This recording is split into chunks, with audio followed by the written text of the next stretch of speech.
One of the other things that's been kind of bothering, uh, I've been in the valley for the last 32 years, and That's a wrong expression. You must say, I've been hitting the peaks.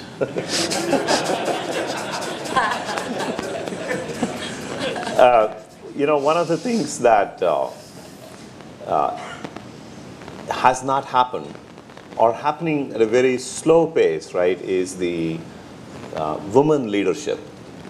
And that's kind of a missing component.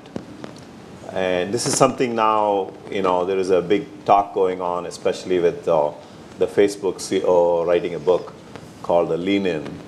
And what are your thoughts around that? Is this something that, socially this is a challenging thing, or people are blocking it? What are your thoughts, and how should people overcome to… Those who think women are not leaders are not married.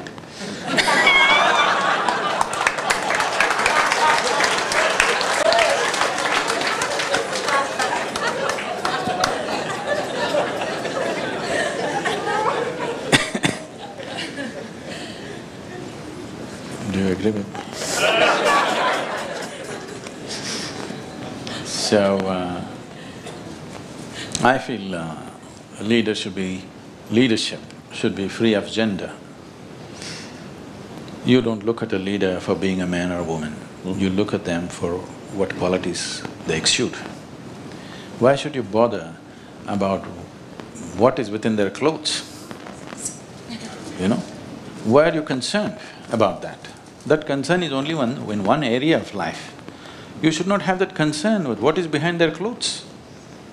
Why is somebody a man or a woman when you see them as a leader? That should stop. That should completely stop. In places of work, that should be absent. That you just look at a human being for who they are. Why should you look at them always as a man or a woman? This itself is a certain prejudice. Oh, this is a woman leader, you have to support her. What? How can she be a leader? And anyway, it is just that the very fact that all of us exist,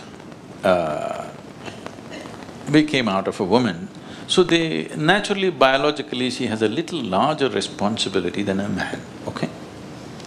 If you deliver a child, it's a 20-year project, okay? That is if they do well. If they don't do well, it's a lifelong project. So because of this in-between project that arises suddenly, generally a woman stays back, maybe in the business world a little bit, unless she is chosen to be otherwise. I'm saying naturally, I'm not saying this is how it should be. Naturally it is so. The fact that we all exist means some woman dedicated 15–20 years of their life to make us who we are, isn't it? Why are you underestimating that? Why are you downgrading that activity? Why are you not giving the credit for somebody who produced the leader? Correct. Isn't it? If you're valuing a leader, why are you not thinking about the person who produced the leader? Is there no value for that? Is there no quality involved in that? I must tell you this. People always ask me, who is your role model? I don't roll with any models.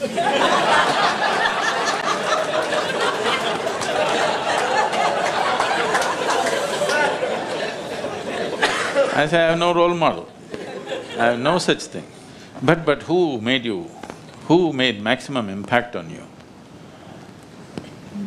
Not really, I never looked at it that way, but if I have to really look back and see who made the maximum impact, and it's continues to be a series of women. Starting from my great-grandmother, who lived to be 113, she lived very close to your village. She lived to be 113 years of age. Wow. And well, she never went and led any business or anything, but the big businessman that my great-grandfather was, she had him around her little finger.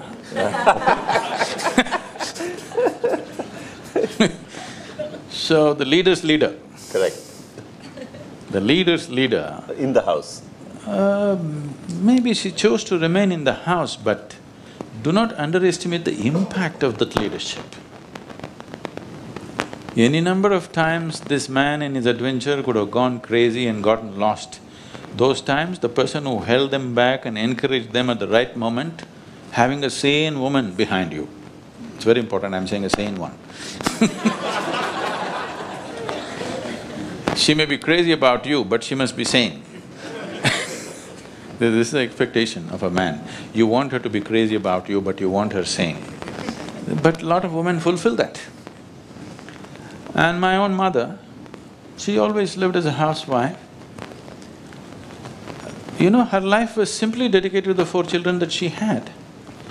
And when I really look back and see, in one way, my life and the basic qualities of my life has been shaped by her, that is, never once did she ever utter, "What about me?" in her life, okay? It's simply there, her life is for us. We took it like it's 100% guaranteed and granted that her life is for us.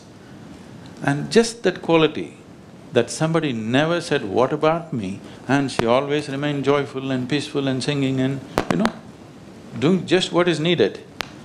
I think that is one of the biggest leadership qualities that I have exhibited and been appreciated by people, that I never thought about what about me. And it's essentially an inheritance from her if you really look back, because she created that atmosphere. She never spoke about leadership, about selflessness and this and that, no lectures anywhere, but that's how she lived. And how can you not imbibe it in some way? You cannot help it.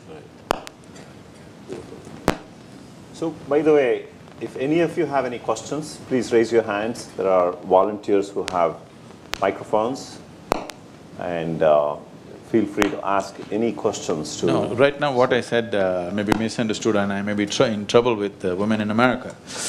So let me clear clarify. This does not mean a woman should remain within the house. I am just saying, because of a certain biological responsibility that she normally has, she can choose not to have it, but that she normally has, it sets her back by 15–20 years. So for her to start a race 20 years behind somebody is a little… she may not reach the same place the man reaches simply because of this, because you jumped the gun and started off the moment you had the opportunity, she is starting 20 years later. So that needs to be appreciated for sure. But we do have leaders now, like if you look at the CEO of Yahoo, she delivered the baby and she was back at work in less than 2 weeks. So they're setting examples that, this is actually doable. It's not a… because of these biological issues, you don't need to… It is doable, but at a cost that you may realize later. It is at a cost. Cost not for you, you may be capable of that, but the child may not be capable of that. Because I must tell you this, I don't know, I'm just making it very personal if it's okay with you. When we were children, my mother did everything in the house, cooking, cleaning, drapes, everything. She was always stitching up something. If we traveled somewhere and if there's an empty pillowcase in a hotel room or somewhere, she would say, "How can children sleep on an empty pillowcase?"